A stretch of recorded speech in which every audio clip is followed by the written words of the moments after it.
Oh, God! Sally's heart dropped as she heard her beloved husband Harry groaning in agony from the bedroom. Despite the searing pain he was enduring, Harry refused to let his weakness show, determined to be strong for Sally, who was already shouldering so much of the burden. For 2 long years, Harry had been confined to his bed, unable to stand on his own 2 feet. Despite the immense difficulty, Sally never once entertained the idea of giving up on Harry and sending him to a hospice. She was committed to staying by his side and supporting him through every step of the way. People around them supported the couple as much as they could, with words and hugs. Despite the difficult circumstances, they found solace in the kindness of those around them. And then there was Rhonda, the persistent friend who never fails to offer her unsolicited advice and opinions.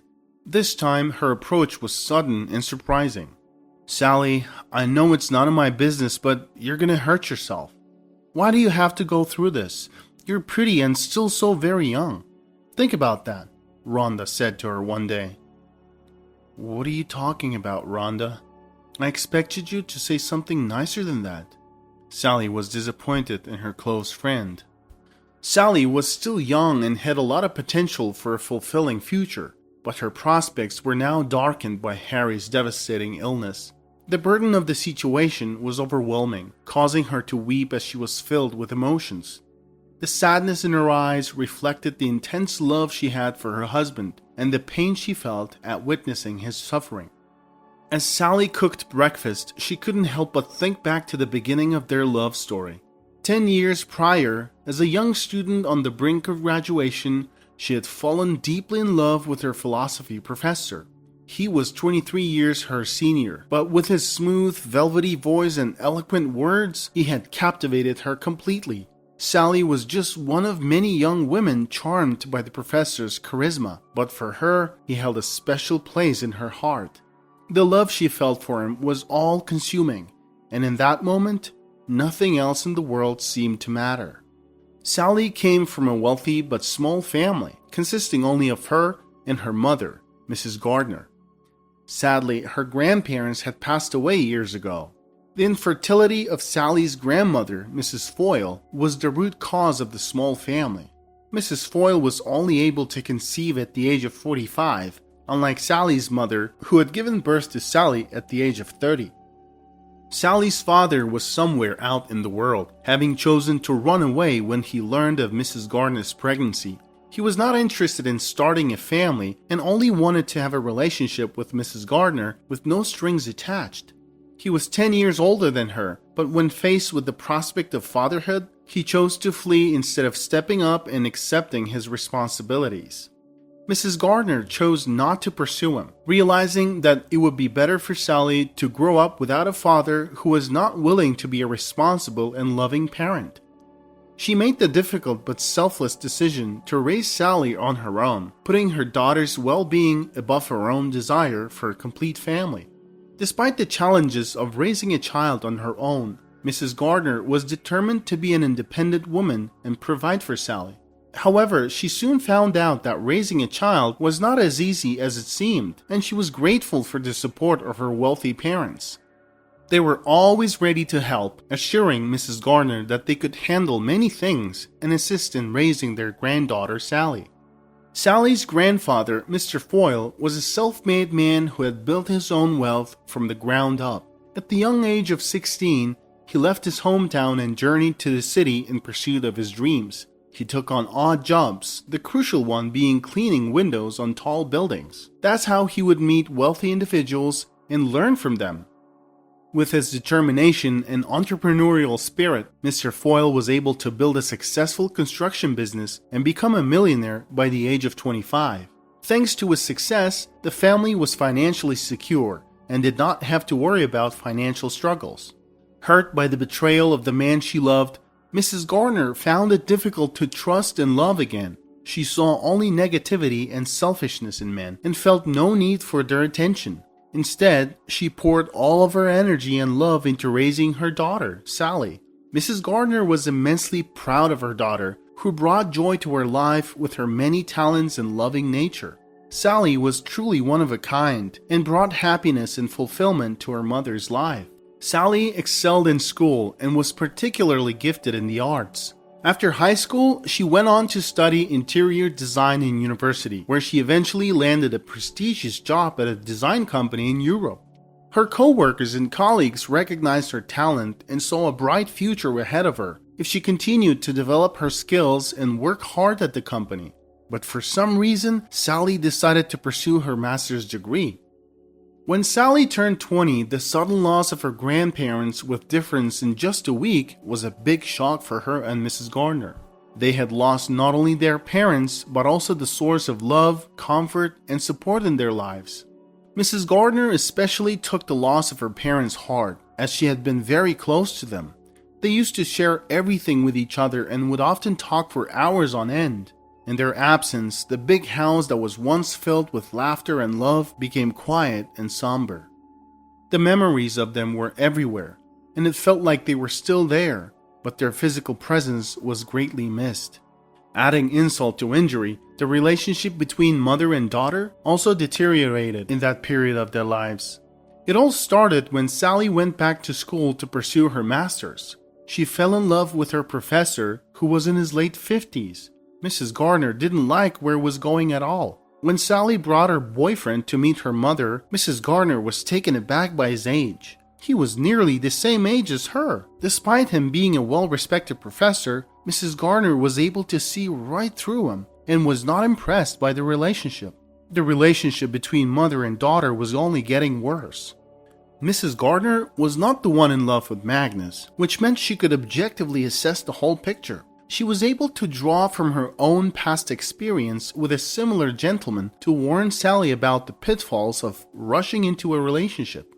Despite her mother's warnings, Sally seemed determined to ignore any warning signs and red flags. Mrs. Gardner felt helpless as she tried to explain to her daughter that her feelings were likely just temporary and that it takes time to truly get to know someone. But Sally was resolute in her feelings and refused to listen to her mother's advice. Determined to protect her daughter, Mrs. Gardner decided to take matters into her own hands and launched her own investigation into the professor's background. With the help of her influential friends in Europe, she was able to uncover some disturbing details about the man who was supposedly going to be her son-in-law. It was revealed that the professor had a history of seducing young students. He would carefully select his victims, who were usually attractive and talented young women who were struggling with their studies. Mrs. Gardner's investigation also uncovered evidence of the professor's financial instability, as she discovered several loans under his name that were consistently overdue. At first, she tried to talk to her daughter and express her concerns, but Sally was stubborn and refused to listen. Mrs. Gardner was eventually forced to take a more direct approach and demand that Sally end her relationship with the professor. She believed that the older man was only using her daughter for monetary gain, given her family's wealth. This led to numerous confrontations between the two generations, each one becoming increasingly heated. "How can you not understand, Sally?" Mrs. Gardner would say. "He's going to use you, and then when he's taken what he wants, he'll get rid of you. I've seen people like him before." They both knew that Sally was born as a result of a relationship that wasn't going anywhere. However, Mrs. Gardner believed that in their case, they were young and naive. This was different, as the professor was a man who deliberately targeted young and wealthy women, using them for his own gain and then discarding them once he was done. Sally wanted Magnus meet her mother again, despite Mrs. Gardner's warnings. Magnus put on a show of being a romantic man who had finally found his soulmate. However, as soon as he realized how wealthy they actually were, he saw an even bigger opportunity. At the time, Magnus was staying in a university-provided apartment because the bank had taken his own. He was now picturing how he'd paid off all his debts. His main goal was to create a rift between Sally and her mother and to split their fortune. Sadly, part of his plan worked, and the relationship between Sally and her mother became increasingly strained. After a few days of staying with Sally and Mrs. Gardner, Magnus left the house early in the morning, leaving behind a note on Sally's bedside table. The note read that it was either him or her mother. The situation was devastating for Sally, who was torn between her love for Magnus and her loyalty to her mother. The raindrops fell heavily on the ground, matching the somber mood of the situation. Sally was leaving, and Mrs. Gardner could do nothing to stop her. Despite her efforts to protect her daughter, Sally had made up her mind to be with Magnus. Before coming to meet Mrs. Gardner, Magnus had been messing with Sally's head, trying to convince her to take her life into her own hands and not be dependent on her mother. He told her that she deserved half of the fortune. However, when Sally showed up at Magnus's door with just her suitcase, he knew his plan was over. "Are you nuts? What did you say to your mother? I thought you would come with at least half of the fortune. I think this whole thing was a big mistake, and I feel like I don't love you anymore, Sally. I'm sorry, but we can't be together." "What are you talking about?" Sally was shocked and hurt. She realized that Magnus never truly loved her, but only saw her as a means to an end. This story is a testament to the power of infatuation and how it can actually cloud a person's judgment. She gathered her strength and replied, "I thought love was about supporting each other and facing life's challenges together, not about money. I'm so sorry, Sally." And just like that, Magnus shut the door in front of her. A moment later, a stream of tears began flowing from her eyes. She stood there for several minutes, not knowing what to do next. Then she picked up her suitcase and slowly wandered away. She thought hard about everything she had done wrong, how she didn't listen to her dear mom, how she ended up being scammed. Now that she was all alone, she had to figure out her ways. For now, she thought she needed to find a job. Soon she realized all the stress and anxiety made her feel so insecure that she couldn't find a decent job for her qualifications. There was one job at a school. They had been looking for an arts teacher. The school was located in an inner city, had limited funding, and mainly served students from underprivileged backgrounds. The pay was low and not many people were willing to take on the job. A young teacher faced a challenging time as the students continually teased and even attempted to harass her. Despite the difficulties, Sally showed resilience and stood her ground, expertly handling any insults or difficult situations thrown her way. To her colleagues' surprise, she was able to maintain her composure and assert herself as a competent authority figure. Eventually, something unexpected happened that led to her meeting Harry. Harry worked as a system administrator at the school and was fortunate enough to not have to deal with troublesome students. He tried to avoid confrontations with the difficult teenagers. He was thin and wore glasses, making him an easy target for bullies. He secretly liked Sally, but was too shy and lacked the confidence to approach her. For now, he remained a spectator until one day.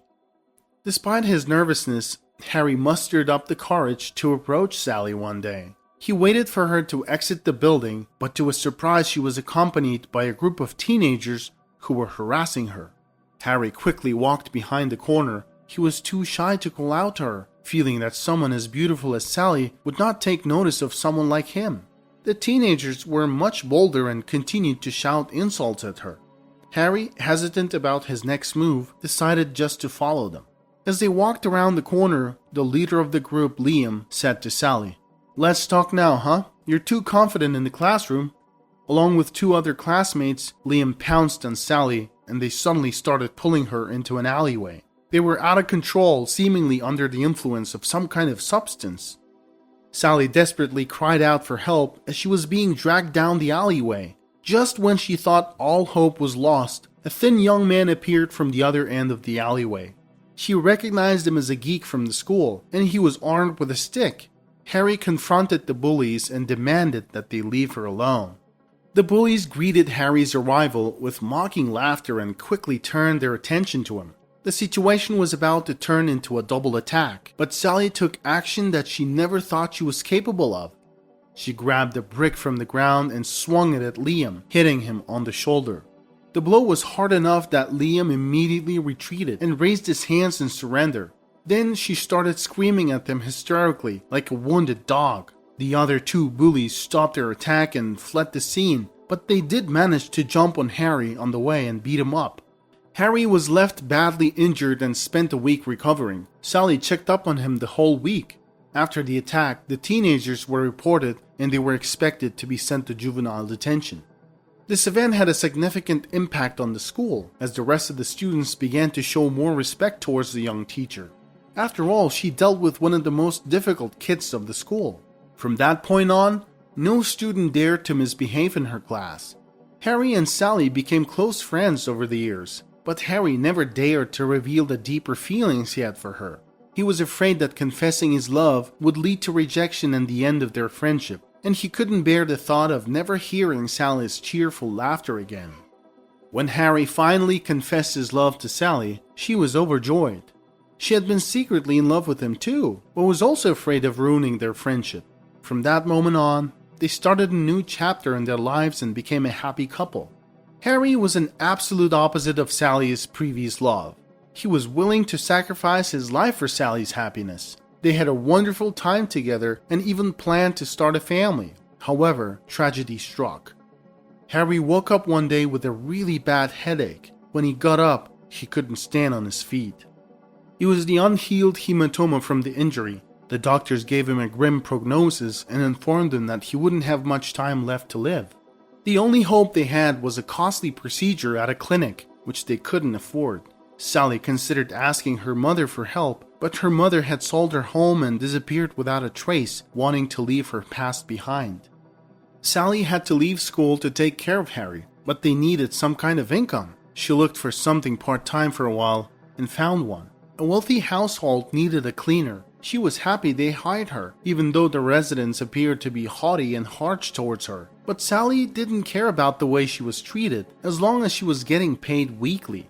While cleaning the house, she noticed a framed portrait on the wall and couldn't believe her eyes. That was her childhood photo. She was overwhelmed by memories, but confused as to what her portrait was doing in this house. The owner said that they purchased the house recently and the previous owners must have forgotten to take it. It didn't really sound suspicious to Sally. She figured her mother must have lived in this house and, when she moved out, left a portrait. Sally thought she probably left it there on purpose since she was upset with her. Her heart ached at the moment. She really wished she could visit her mother and give her a hug. But after all that happened, she was afraid her mom would not let her near her. But she was wrong. The owners left the house. They asked Sally to just clean up downstairs and ignore the upstairs. They said their mentally ill sister had been living with them and she'd been going through a difficult time. Sally thought it's even better for her, as she won't have to do much work. While she was dusting the TV stand in the hallway, she heard a low moan from upstairs. She stopped and listened. The moaning continued and it was full of pain. As much as Sally wanted to mind her own business, it was difficult to ignore the moaning. She was familiar with this type of moaning, as it indicated that the person was in severe pain. When Harry had headaches, he would moan like that. She couldn't take it anymore and went upstairs. She slowly approached the door and noticed the key in the lock. The whole situation was getting more suspicious. She wondered why the door was locked from the outside. Something wasn't right. Eventually, Sally summoned all of her courage and opened the door silently. To her shock, she found her mother lying on the bed inside. She looked like she had been tortured. There were black shadows around her eyes and her lips indicated she was dehydrated. She was lying on the bed with her eyes closed. When Sally came in, she opened her eyes, but she was looking somewhere off to the side. Sally realized she couldn't see. She slowly approached her mother and spoke to her. When her mother recognized Sally's voice, they both hugged and cried. The couple was arrested upon their return. Sally was stunned when her mother told the whole story. Bridget showed up one day claiming she was her half-sister. As it turned out, Sally's grandfather made a mistake when he was younger by giving in to a momentary attraction which he regretted for the rest of his life. As a result, an illegitimate daughter was born. Bridget, Mrs. Gardner's half-sister, was a troubled woman who had been in and out of prison many times. Bridget had never known that her father was a wealthy man. However, after her mother's death, she discovered unsent letters from her mother, which revealed the truth to her. She and her husband then searched for her half-sister and demanded that she share the inheritance with them. Surprisingly, Mrs. Gardner agreed to do that, but only on the condition that Bridget take a DNA test. Since the criminals thought the DNA test was too risky for their identities, they devised a plan to steal the inheritance. They poisoned and paralyzed Sally's mother as part of their strategy to steal her house. Fortunately, Sally disrupted their plans, preventing them from achieving their goal. Neither Sally nor her mother could have imagined that they would reunite under such distressing circumstances, but their meeting had a lasting impact on their lives. Despite only a few months passing, happiness has been restored to their family. Harry made a full recovery after receiving treatment at an expensive clinic. Mrs. Gardner also recovered fully from the poisoning. Sally apologized and asked for forgiveness. She learned some important lessons, and the most significant one was her association with the professor. However, if it wasn't for the professor, she would never have met Harry, and now she was expecting a child with him. Sally happily shared the news with everyone. When Harry and Mrs. Gardner heard the news, they were so happy and celebrated it.